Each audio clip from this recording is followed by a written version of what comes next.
Selamat pagi menjelang siang, atau udah siang ya? Technically udah masuk siang lewat jam 12. Baik, Assalamualaikum warahmatullahi wabarakatuh. Selamat ya, siang. Nah, dari dua pembicara ini saya kelihatannya di tengah-tengah. Kemudian menyambung Pak Dedi, enaknya yang terakhir itu tinggal menambah-nambahkan ya. Tapi ya, basis saya S1 saya engineering, S3 saya di ekonomi. Jadi apa yang disampaikan Bu Astrid tadi, ya pengalaman saya memulai S3 saya sebagai engineer di tempatnya orang ekonomi. Pertama saya masuk ke sana di bentrok-bentrok terus gitu. Oh, ini sudah bisa memprediksi, tetapi mereka ya kenapa gitu ya. Nah, jadi di sini saya merasa ya sudah merasakan kegelisahannya tadi dari kalau Mbak Astrid di ekonomi ya bisa mengatakan sebagai ekonom ya. Nah, kalau saya binatang tidak jelas ya. Engineer plus ekonom nggak tahu jadinya apa.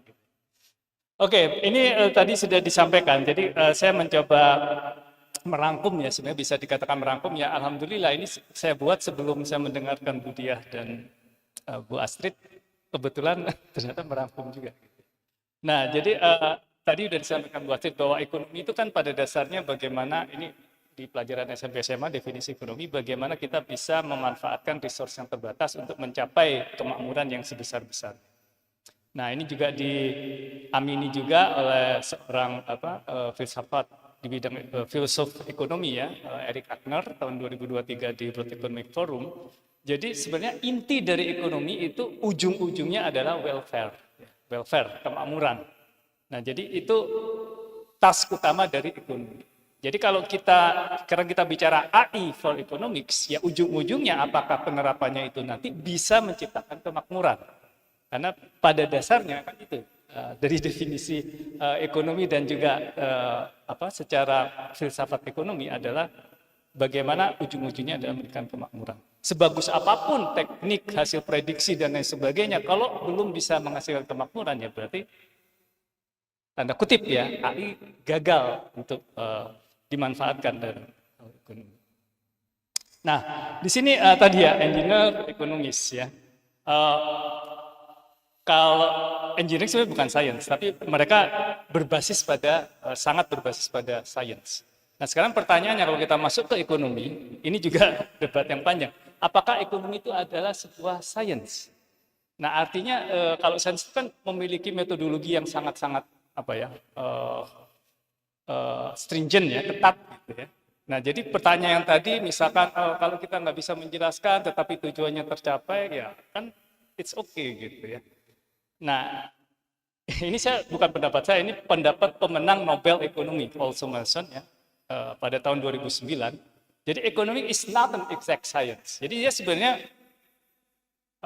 karena di banyak universitas itu ada program studi departemen atau program studi mungkin ya, economic science gitu. Nah, tetapi ini sendiri Paul Samuelson sendiri, beliau adalah pemenang Nobel Ekonomi mengatakan, oke, sebagai science, tapi it's not exact science. Jadi dia adalah kombinasi dari arts dan elemen science. Tadi Bu Astrid mengatakan, ya kalau bukan orang engineer pure, secanggih apapun, ya ahli machine learning dan sebagainya, ya mungkin tidak sepenuhnya bisa menghasilkan hasil yang bagus ya, karena ada unsur arts yang itu mungkin sesuatu yang sifatnya basic knowledge ya, artinya knowledge yang mungkin tidak bisa dibentuk dalam sebuah algoritma yang tertentu gitu ya. Nah, jadi ini menjawab itu bahwa oke, ekonomi adalah sebuah sains, tapi sebenarnya tidak sepenuhnya exact ya. Di sini beliau mengatakan we are not converging toward exactitude, ya, jadi tidak sebagai ilmu dia tidak converge ke sesuatu yang exact, tetapi we are improving ya our data basis and our way of reasoning. Jadi kata kuncinya itu sebenarnya improving ya. We don't have to be on the same point ya, the exact end of a journey, tetapi the more important thing adalah kita harus menghasilkan pemahaman kita semakin lama semakin baik. Nah, jadi ini yang kemudian menjadi pemikiran saya bahwa AI itu sebenarnya dalam ekonomi itu bisa mengambil sudut pandang ini gitu ya. sebagai komprominya ya. Tadi kalau ada orang machine learning, artificial intelligence yang mungkin heavy on very technical engineering ya, computer science, dan di sisi lain ada ekonom yang mungkin memiliki pola pikir dan disiplin yang berbeda. Ini mungkin bisa pandangan Paul Samuelson ini bisa menjadi jalan tengah ya, sebagai kompromi. Nah ini menurut saya dari pandangan ini gambar saya sendiri, menurut pemikiran saya, ujung-ujungnya adalah welfare. Kalau ditarik ke belakang, welfare itu akan bisa tercapai kalau kita memiliki good policy atau policies ya. Nah good policies itu juga bisa tercapai kalau teori atau prinsip-prinsip yang dipegang oleh policy maker itu adalah teori yang benar atau prinsip yang benar. Nah, untuk menghasilkan teori dan prinsip-prinsip itu, kita karena ilmu ekonomi adalah ilmu empiris, itu harus didasarkan pada data, tapi data sendiri tidak bicara, data cannot speak for itself. Kita butuh model yang membantu untuk menghasilkan insights atau knowledge dari data. Nah, di sini ada dua, karena AI kalau sebenarnya ada satu lagi yang deskriptif, tapi di sini AI itu kan bisa dimanfaatkan, misalkan data visualization itu sifatnya deskriptif, kemudian ada prediktif dan ada preskriptif. Nah, jadi kalau dalam framework ini saya melihat bahwa peran AI itu di bagian kotak yang kanan itu adalah model-model AI yang bersifat prediktif. Ya, model-model prediktif. Tadi Bu Dia sudah banyak memberi contoh ya. Jadi, kemudian yang berikutnya adalah yang bersifat preskriptif. Tadi misalkan Pak Deddy kalau nggak salah ya bicara misalkan reinforcement learning dan sebagainya ya. Jadi bagaimana kalau dalam bahasa Bu Astrid dengan resource yang terbatas itu bagaimana kita bisa mengalokasikan. Dalam kata lain adalah bagaimana dicapai sesuatu yang optimal, optimality itu adalah tugas dari model-model yang sifatnya preskriptif. Nah, jadi ini intinya saya rangkum bahwa AI dalam penerapan ilmu ekonomi itu harus mampu memenuhi dua prasyarat, yaitu pertama efektivitas mencapai tujuan ilmu ekonomi tadi ya, dan yang kedua adalah explainable yang tadi Bu Astrid mengulang-ulang ya. Jadi karena policy itu kan harus istilahnya harus accountable ya. Jadi mengapa kok misalkan pemerintah sekarang menghapus subsidi LPG 3 kg misalkan? Why? Nggak bisa kita, model kita bicara itu tidak ada pengaruhnya ke inflasi. Kan nggak bisa seperti itu. Jadi yang kedua adalah model AI juga harus mampu menjelaskan mengapa sebab sebuah fenomena. Ya. Nah ini saya rasa saya agak cepat saja. Nah kalau bagian berikutnya adalah bagaimana peluangnya. Ya. Nah ini mengapa now is the time for AI untuk bisa berkontribut terhadap ekonomi ya secara umum. Yang pertama big data, ini ibu bapak pasti sudah sering dengar ya. Ini saya ambil 3. Volume tadi Bu Diah itu bicara data yang banyak BI ya, itu menggiurkan dari seorang data scientist kalau bisa mengakses gitu ya. Karena tadi Pak Deddy juga sudah curhat ya, kalau orang universitas itu ingin melakukan sesuatu tapi ujung-ujungnya nggak punya data gitu ya kan. Ekonomi kan ilmu empiris ya. Ya ada juga sih theoretical, tetapi yang pada umumnya kan empiris gitu. Kalau nggak ada data, bagaimana seorang empirisis bisa bekerja kalau tidak punya data? Gitu. Nah kemudian velocity ya, data yang up to date tadi juga dari BI. Ini pokoknya yang 3 ini BI lah udah jago lah Bu Diah ya. Ini kami dari universitas itu istilahnya iri lah mungkin sama BI ya, punya big data yang memenuhi 3V ini gitu ya, variety ya. Apalagi sebagai institusi pemerintah mungkin bisa mengakses ke institusi yang lain dengan mudah. Itu satu. Kemudian yang kedua adalah model algoritma. Oke, ya traditionally kan itu tadi orang ekonomi sebenarnya nggak butuh model-model big data untuk menjawab. Toh sampai dengan tahun 1990 pakai model-model linear, structural linear dan lain sebagainya juga banyak policy yang bisa diambil gitu ya. Nah, tetapi di sini saya melihat bahwa sebenarnya dengan adanya teknologi artificial intelligence dan sebagainya, itu beberapa model-model tradisional yang sudah selama ini dipakai misalkan sampai dengan tahun 2000 itu bisa di-enhance. Nah, saya by training juga statistician, econometrician. Nah, saya selalu bilang bahwa ini sebenarnya dengan adanya AI itu kita bisa menjadikan statistik on steroids gitu.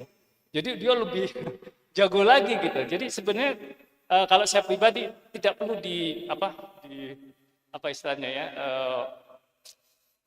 dengan ego ekonometrician, statistician ekonomis dan ego misalkan computer scientist, itu ya itu tadi Bu Asti sudah put ini dengan konteks yang jelas bahwa sebenarnya ya banyak teknik-teknik yang di ML atau AI itu sebenarnya juga statistik kan ya.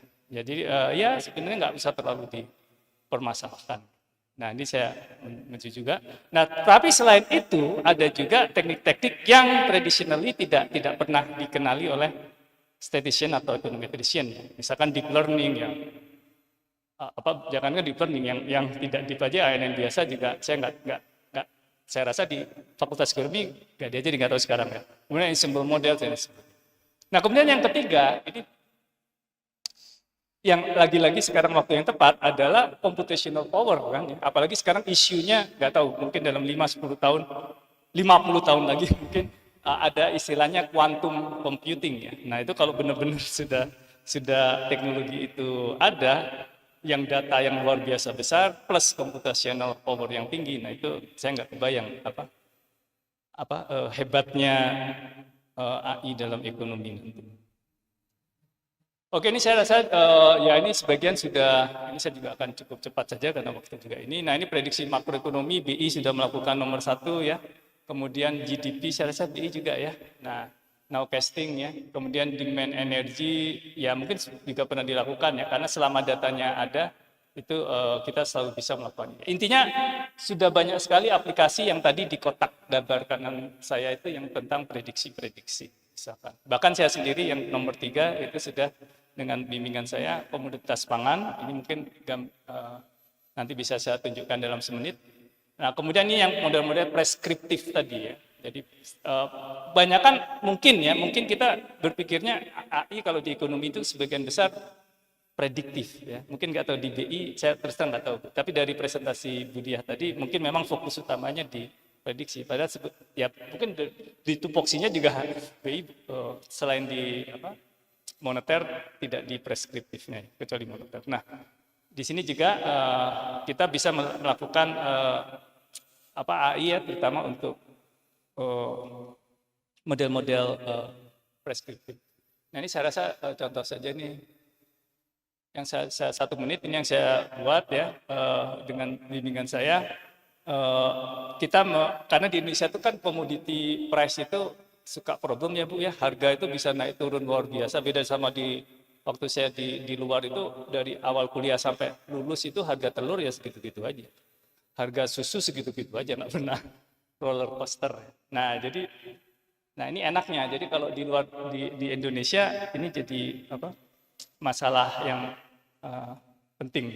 Nah ini contoh saja. Jadi waktu itu kalau pakai model ekonomi saja, model Arimax dan lain sebagainya yang purely econometrics model itu hasilnya tidak terlalu bagus gitu ya. Nah bahkan yang purely machine learning, artinya yang nggak tahu Arima model-model ekonomi bekerja pakai artificial neural network, itu hasilnya yang kanan.